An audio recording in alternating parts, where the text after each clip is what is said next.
Session resumed. The Majority Floor Leader. Mr. Speaker, I move to recognize the Honorable Michael Tan, Defensor of the Party List Anak Kalusugan, to avail of the question of privilege. The distinguished gentleman from Anak Kalusugan Party List has 10 minutes. Please proceed. Thank you, Honorable Estrella, our presiding officers, Mr. Speaker, the Honorable Lawrence Defensor. Let me just quote Section 105 before I begin, Mr. Speaker. Questions of privilege. Questions of privilege are urgent matters, directly and principally affecting the duties, conduct, rights, privileges, dignity, integrity, or reputation of the House or of its members, individually or collectively. Nabanggit ko po, Mr. Speaker, no ako'y nagpaalam sa ating kagalang-galang na Majority Floor Leader na ako po'y tumatayo on a question of personal and collective privilege. Sa kadahilanan na ang Pangulo po ay nagsalita kagabi tungkol sa investigasyon na isinasagawa sa Development Bank of the Philippines na kung saan binanggit niya na nagkaroon ng suspension at if I may quote him directly, sabi niya, hindi maganda para sa atin yan. Mr. Speaker, the President also stated that there are many investigations of banks, but in this particular case, when we were about to investigate the Lopez loan, we suspended the investigation. At idinugtong niya, Mr. Speaker, na ito daw po ay ibibigay niya na sa Ombudsman. Now, Mr. Speaker, let me begin by saying that I already spoke with the Honorable Aglipay, who was here with us in plenary, the Chairman of the Committee on Good Government. At nagpapasalamat po ako, Mr. Speaker, dahil ngayon po nagkaroon kami ng paglilinaw kung ano ang tatahakin at direksyon ng Committee ng Good Government at ng ating Kongreso. Importante, Mr. Speaker, yung sinabi ng ating Presidente at kung ano ang aksyon na gagawin ng ating Kongreso ukol sa investigasyon na ito. Dahil ang ating reputasyon, ang ating integridad, ang ating pong panunungkulan, our duties and responsibilities here in Congress, in particular, the Committee on Good Government, has to pursue the investigations until its final conclusion. Malinaw po yan. Pagka po nagkaroon ng paghinto, ito ay didesisyonan ng committee. It is the committee's decision. I'd like to thank the Honorable Aglipay again, Mr. Speaker, during the break.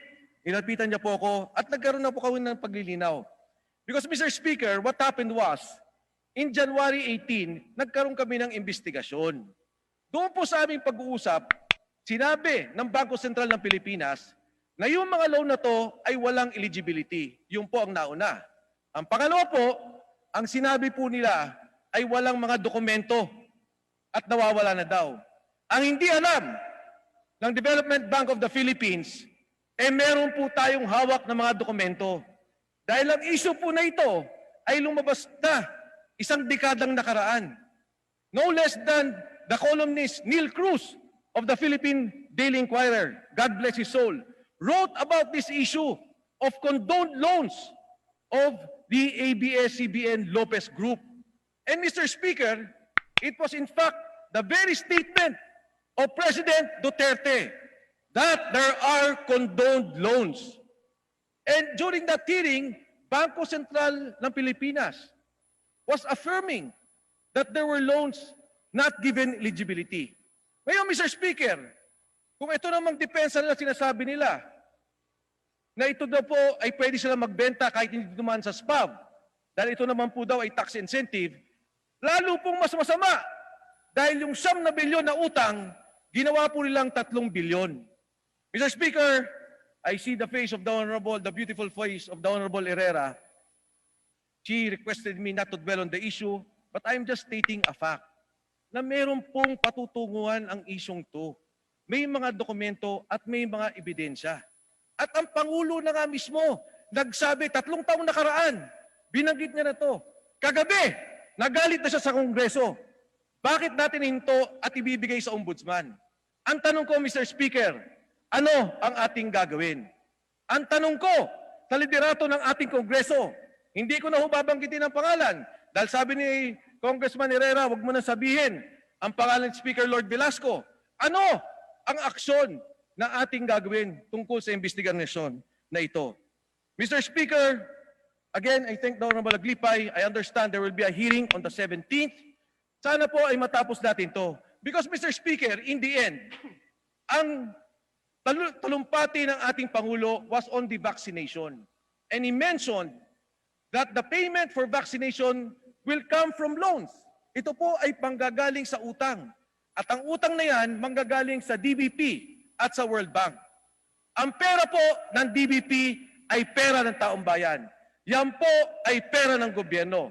At responsibilidad ng Kongresong to na hindi payagang maulit muli ang pagkawala ng pondong yan.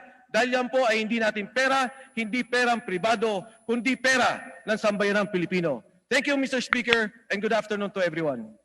Thank you, distinguished gentleman from Anak Kalusugan Party List. The Majority Floor Leader. Mr. Speaker, can I be recognized? Mr. Speaker, I move to recognize the Honorable Michael Aglipay. The gentleman, Representative Mike Aglipay, is hereby recognized. Please proceed. Mr. Speaker, thank you. Honorable Mike Defensor, maraming salamat sa iyong talumpati. Nung kami po ay nag-hearing ng January 18, Village hour mo, sir. ay napagkasunduan po sa mga resource persons na binigyan sila ng taning na isang buwan na i-produce po yung mga dokumento na kulang. Yung Lopez Group po, DBP at saka BSP. Yung taning po na yon ay sa Feb 18 pa, kaya ang hearing po natin ay sinuspend ko nung Feb 2. Nung Feb 3 po, natawagan po tayo ni Speaker and in-instruction na niya tayo, biski hindi pa Feb 18 is mag-hearing na. Yung utos po na yon nung Feb 3 ay sabi ko, Speaker, kailangan po kahit konting oras mabigyan natin kasi 15 years ago pa po itong mga papeles na to. So napag-usundan pa namin nung Feb 3 and in-instructionan ko po yung COMSEC na i-prepare ang hearing sa Feb 17. So yun po ang napagkasundoan ng lahat at ito po ay pending sa Committee on Good Government and Public Accountability. Rest assured po ay hanapin natin yung punot dulo nitong issue na to. Maraming salamat po. Thank you, distinguished gentleman from Diwa Party List. The Majority Floor Leader. Mr. Speaker, Mr. Speaker, I move to recognize the Honorable Deputy Speaker, Bernadette Herrera. The distinguished Deputy Speaker is hereby recognized. thank you, Mr. Speaker. I just like to react because my name was being mentioned.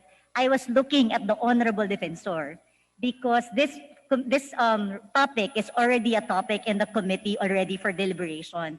And hindi po tama that he's using the time here in plenary to discuss things that are up for investigation in the Committee on Good Government. Kaya po siya tinitignan para pigilan po siya dahil hindi po tama na dinidiscuss po natin ang bagay na to, ang subject matter na to.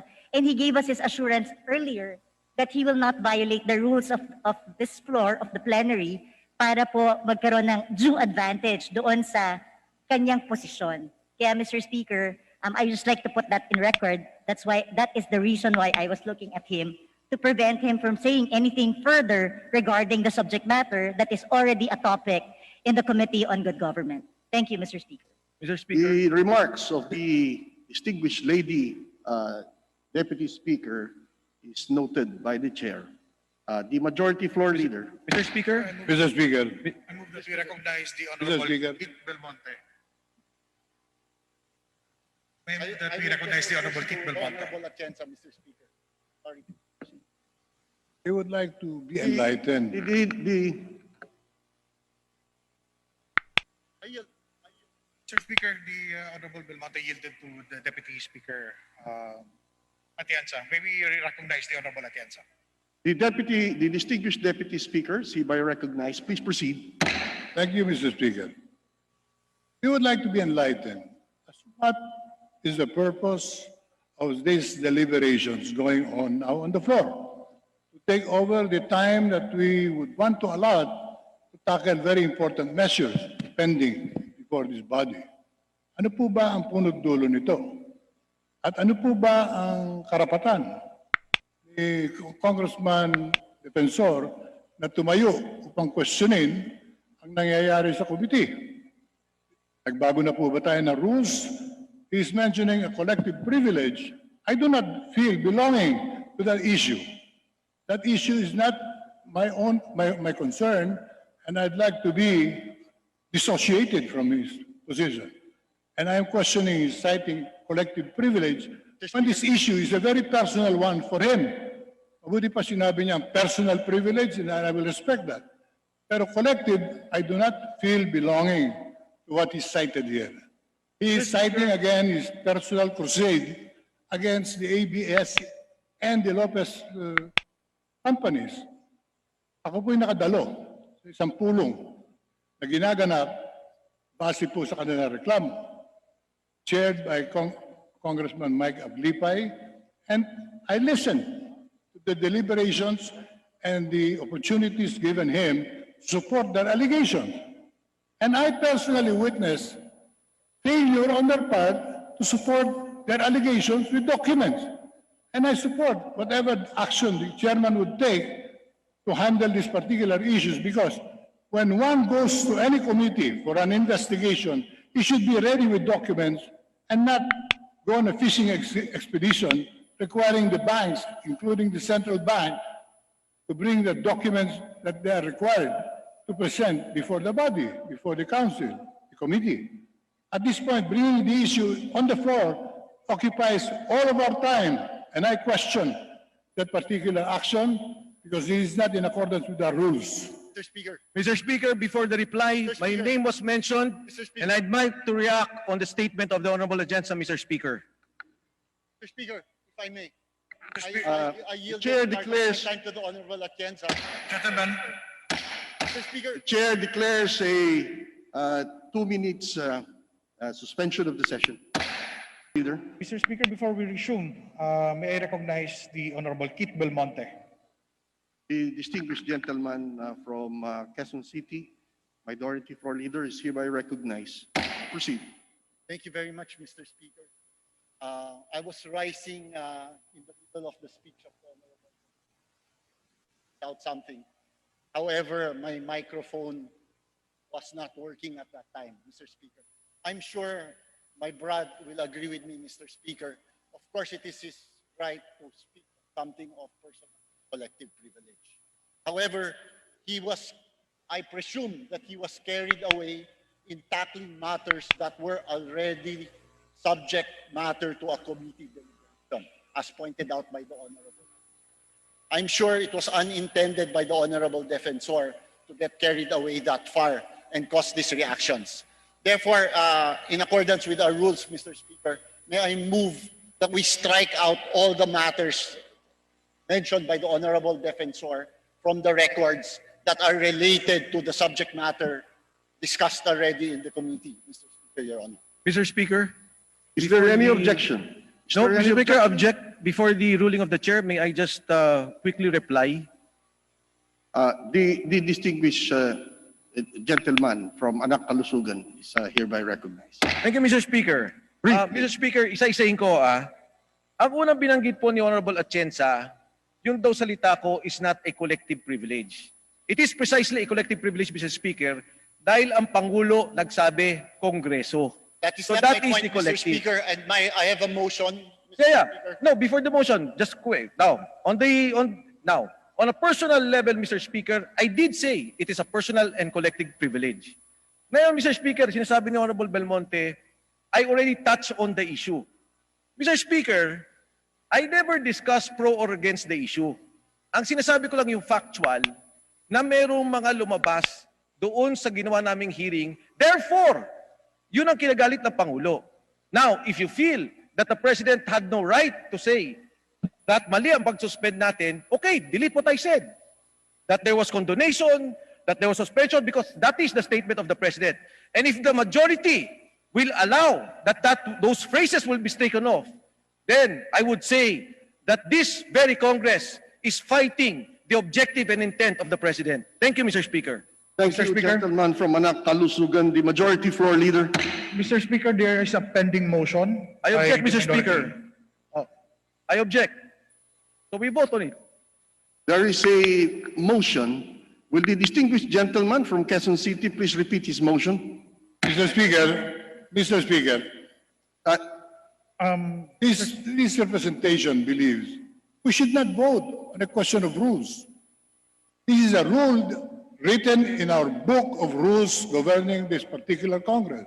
And the gentleman from Anakalusugan is citing a subject which is already being taken up in a committee. So what's the basis for taking it up? So therefore I support the suggestion distinguished motion gentleman of Congressman with the- Belmonte Mr. Speaker, to dispense with this indulgence of discussion. everybody. Otherwise, we will concentrate the whole afternoon today on this issue. With the indulgence of everybody, will the distinguished gentleman from Quezon City please repeat his motion? Mr. Speaker, Or, yes, please. Mr. Speaker, I move that the statements of the Honorable Gentleman from Anakalusugan, which pertain to subject matters already being tackled by a relevant committee of the House, be stricken from the records of this plenary. Majority Mr. Floor Speaker, Leader. Your Honor. I object, Mr. Speaker. Majority Floor Leader. Mr. Speaker, before the good gentleman, Honorable Defensor can make an objection, this representation for the majority joins the Honorable Kate Belmonte and move to strike the statements pertaining to those related matters as mentioned by the Honorable Belmonte. Therefore, Mr. Speaker, I formally move to strike out those statements. Mr. Is there any Speaker, if I objection to if the I may state motion? my objection, Is there any objection to the motion of the distinguished gentleman from Quezon City? I object, Mr. Speaker, and if I may state my objection, I move to suspend session. Session suspended.